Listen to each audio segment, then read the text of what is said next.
friends, I'm here today to start my series that I'm going to be working on this month, which is 30 reviews in 30 days. I'm still not sure if that's the name, but that's what we're calling it today. 30 reviews, 30 days. Over the course of the 30 days in September, I'm hoping to share a video with you each day where I review a book. These videos, I'm hoping, will take the format of blog style, vlog style reviews. So I'm going to be talking about the books, but I'm also going to be sharing with you some of the things that are happening in my life as I read the book. And I started talking about this book yesterday because I was reading it while I was going to the park with my daughter. And I should tell you the book, right? The book that we're going to be talking today is No Names to Be Given by Julia Brewer Daly. This is a book about adoption. That's the short version. And it's funny because I'm reading this book while I am still adjusting to life as a mother. So this week my husband went back to work. My husband is a teacher and school started. The first 2 days he had meetings, and so today is really the first day that he's back at school with his students. And my daughter is just so excited about the idea of school. She doesn't quite understand what school is. I think she's only focused on what the social aspects of school are. So, that's what she understands. So we've been reading books about school and preschool and getting ready for school, and she's been watching videos about school. And so she's really excited when she hears the word school. And so I think she thought that when my husband goes to school that she's going to go to school too. So this whole week, I've just been trying to get her readjusted to the idea that school is at home with mommy. So we've been going to the park. So yesterday we went to the park and just, spending that kind of quality time with her, doing things, trying to just have her enjoy her days. It made this book hit really different because this, like I said, is a book about adoption. We're focusing on three young women in the 1960s who are pregnant and unwed, and they have almost no other option other than to give their babies up for adoption. So we're really exploring the social aspects of the times. We get back and forth following each of these women in kind of a first-person narrative, seeing a little bit about their motives, seeing a little bit about their dreams, what they hope for the world. All of them are hoping to change the world, starting with their little corner. So we have this young woman, we have this teenage girl who her father has just died, and her mother has chosen this new man, the neighbor who's kind of taken over their lives and is being very aggressive and assertive to her. So she runs away from home and starts being a dancer. But she never really gives up this idea that she's looking for a father figure for herself. But in the process, she finds a father for her child, which that's not really her plan. But in any case, that's one person's story. Another one of the young women is growing up with parents who are ministers, evangelists. She wants to sing and write music. And so she wants to be a trailblazer in that respect as well. She wants to be one of the first music ministers, and this is in the 1960s, so of course, yes, she's a pioneer in that field. We're also seeing the story of a young white woman who goes to college and falls in love with a black man, and she is very progressive in her idea of integration and interracial relationships, but nobody else in her life seems as accepting.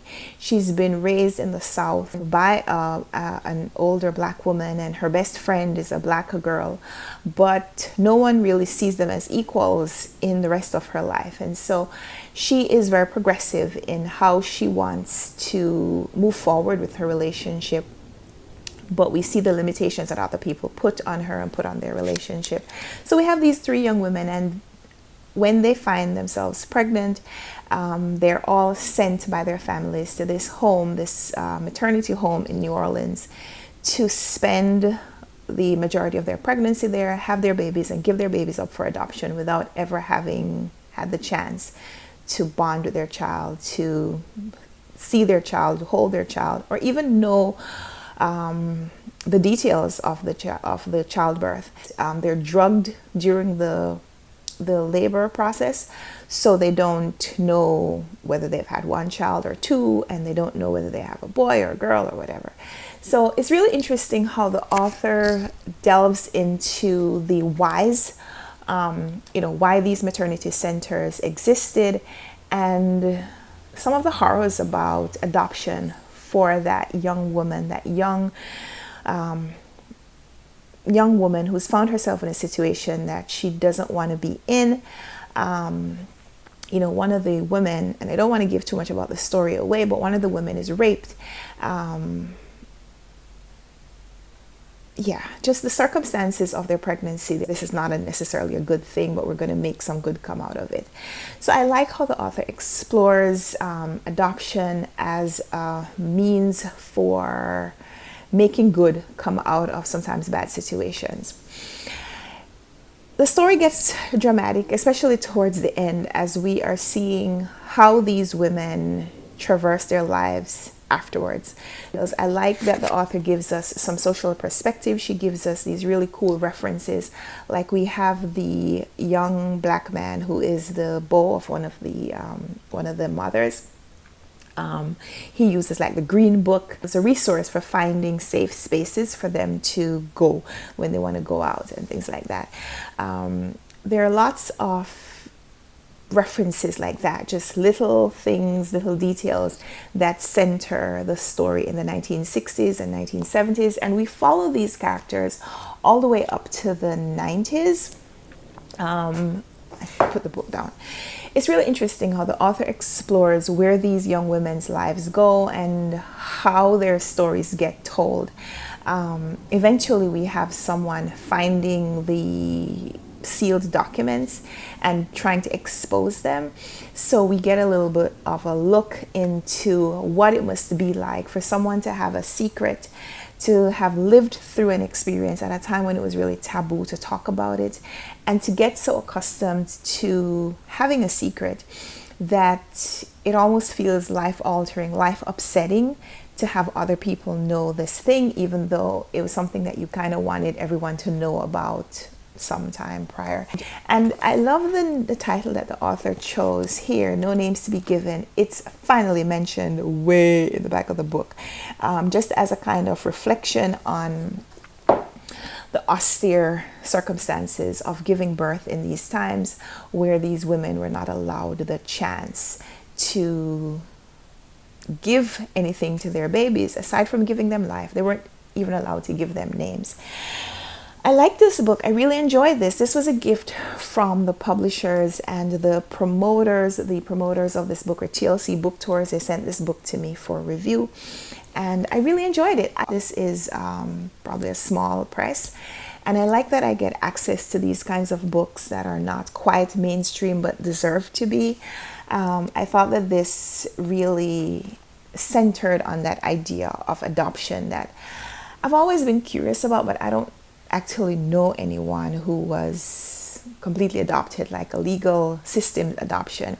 But I really like that at the end of this book, the author chose to give us a resource. She gave us a list of well-known people who were adopted: Steve Jobs, Faith Hill, Bill Clinton, Nelson Mandela, John Lennon, Edgar Allan Poe, Marilyn Monroe, Malcolm X, Eleanor Roosevelt, Jack Nicholson, Dave Thomas, Debbie Harry,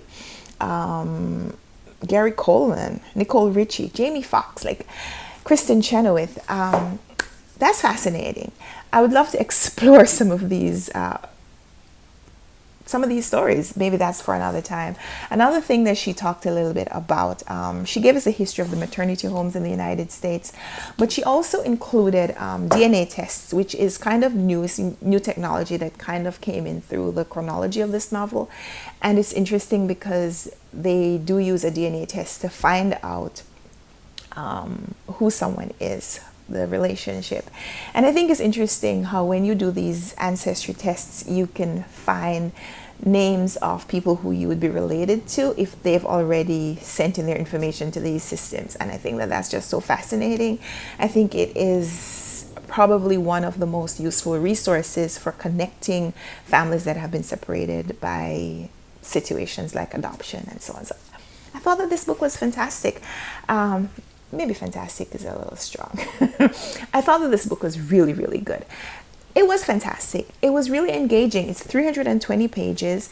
And because, did I mention the author herself was adopted, and so she shares the pictures that are significant to her story and why she decided to write about this in the first place. I thought that that was great.